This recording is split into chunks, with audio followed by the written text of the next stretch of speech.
కోసం వాడుకొని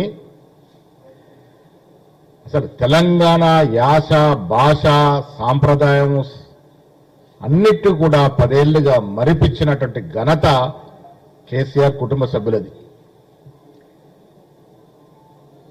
10 ఏళ్లుగా నీళ్ల పేరిట భూముల పేరిట విచ్చలవిడిగా దోపిడీకి పాల్పడినందున వారిని ప్రజలు తిరస్కరించి ప్రజాస్వామ్య పద్ధతిలో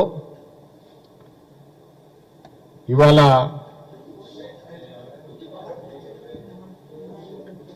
కాంగ్రెస్ పార్టీని తెలంగాణ ప్రజలు గెలిపించినారు. దానికి కారణం ఏంటంటే వారు చేసిన దోపిడీ ఇంత అంత కాదు, ఆ దోపిడీకి నిరసనగా ప్రజలు ఓట్లేసి ఇలా కాంగ్రెస్ పార్టీని గెలిపించినారు. కాంగ్రెస్ పార్టీ ఇవాళ 4 నెలలుగా రేవంత్ రెడ్డి గారు ముఖ్యమంత్రి ఆధ్వర్యంలో చేస్తున్నటువంటి ప్రతి కార్యక్రమం, వేస్తున్న ప్రతి అడుగు ప్రజల ఆకాంక్షలకి ప్రజల ఆశలకి 1969 ఇప్పటి వరకు తెలంగాణ ప్రజలు నిజమైన తెలంగాణ వాదులు ఏది కోరుకున్నారో ఆ దశగా అడుగులు పడుతున్న ఈ తరుణంలో కేటీఆర్ ఇతర టీఆర్ఎస్ నాయకులు రోడ్ల మీదకి వచ్చి హంగామా చేసే ప్రయత్నం చేస్తా ఉన్నారు. తెలంగాణ ప్రభుత్వ చిహ్నం దాంట్లో కొంత మార్పులు చేర్పులు చేయాలనే ఆలోచన రేవంత్ రెడ్డి గారి ప్రభుత్వం చేసినప్పుడు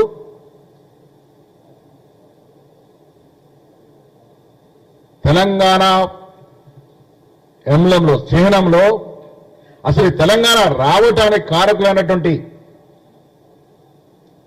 ఉద్యమకారులు ఆనాడు ప్రాణాలు అర్పించినటువంటి విద్యార్థులు, నిరుద్యోగులు, వారి జ్ఞాపకార్థం ఉంచుకున్నటువంటి అమరవీరుల స్తూపాన్ని తెలంగాణ చిహ్నంలో తీసుకొస్తామంటే మీకున్న నొప్పేంటని అడుగుతా ఉన్నాను. కేసీఆర్ కేటీఆర్కి అమరవీరుల స్తూపం యొక్క ఆకారాన్ని తెలంగాణ ప్రభుత్వం రూపొందించే చిహ్నంలో పెడతానంటే మీకున్న కడుపు నొప్పి ఏమిటో అడుగుతా ఉన్నాను.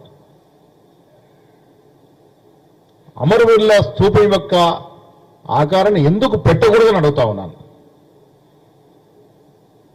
ఎందుకు ఇంత నానా యాగి చేస్తా ఉన్నారు మీరు? వారి వల్లే కదా తెలంగాణ వచ్చింది. ఆ అమరుల త్యాగాల వల్ల తెలంగాణ వచ్చింది.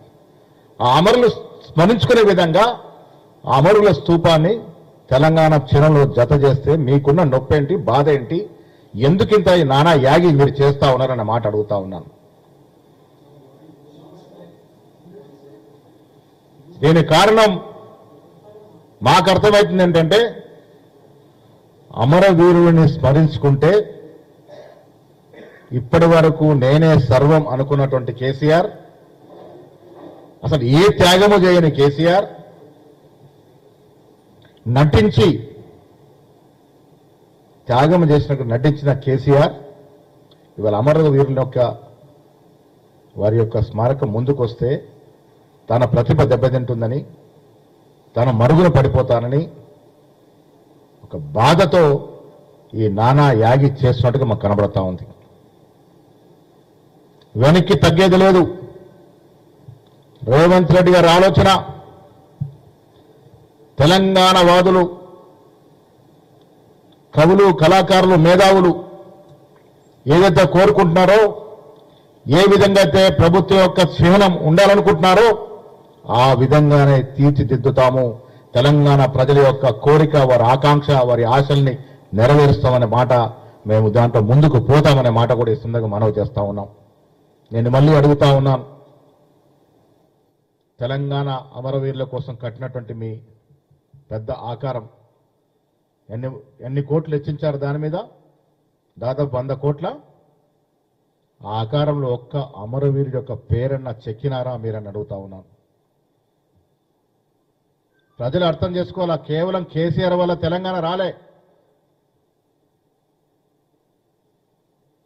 హరీష్ రావు లాంటి, కేటీఆర్ లాంటి బూటకి నాటకాలతో తెలంగాణ రాలే.